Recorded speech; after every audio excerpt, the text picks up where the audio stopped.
क्यों पिया श्री कृष्ण ने राधा के चरणों का चरणामृत। चरणामृत से संबंधित एक पौराणिक कथा काफ़ी प्रसिद्ध है जो हमें श्री कृष्ण और राधा जी के अटूट प्रेम की याद दिलाती है। कहते हैं कि एक बार नंदलाला काफ़ी बीमार पड़ गए थे।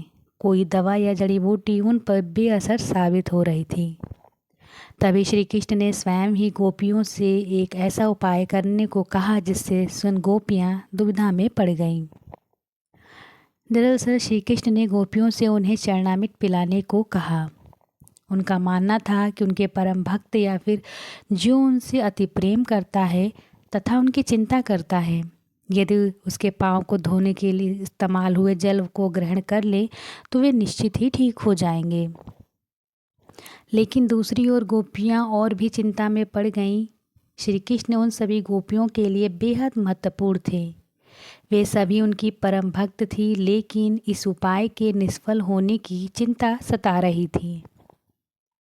उनके मन में बार बार यह आ रहा था कि यदि उनसे किसी एक गोपी ने अपने पाँव के इस्तेमाल से चरणामृत बना लिया और कृष्ण जी को पीने के लिए दिया तो वो परम भक्त का कार्य तो कर देगी, परंतु किन्हीं कारणों से कान्हा ठीक ना हुए तो उसे नर्क भोगना पड़ेगा।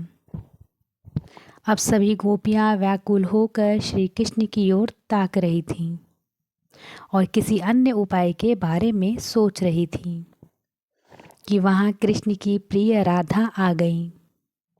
अपने कृष्ण को इस हालत में देखकर राधा के तो जैसे प्राण ही निकल गए हो। जब गोपियों ने कृष्ण द्वारा बताया गया उपाय राधा को बताया तो राधा ने एक क्षण भी व्यर्थ करना उचित ना समझा और जल्द ही स्वयं के पांव धोकर चरणामृत तैयार कर श्री कृष्ण को पिलाने के लिए आगे बढ़ी। राधा जानती थी कि वे क्या कर रही हैं।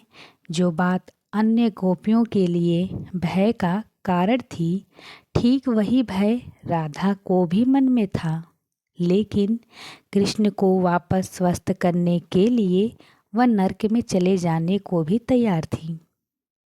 आखिरकार कान्हा ने चरणामृत ग्रहण किया और देखते ही देखते वे ठीक हो गए, क्योंकि वह राधा ही थी जिनके प्यार व सच्ची निष्ठा से कृष्ण जी तुरंत स्वस्थ हो गए। अपने कृष्ण को निरोग देखने के लिए राधा जी ने एक बार भी स्वयं के भविष्य की चिंता न की और वही किया जो उनका धर्म था।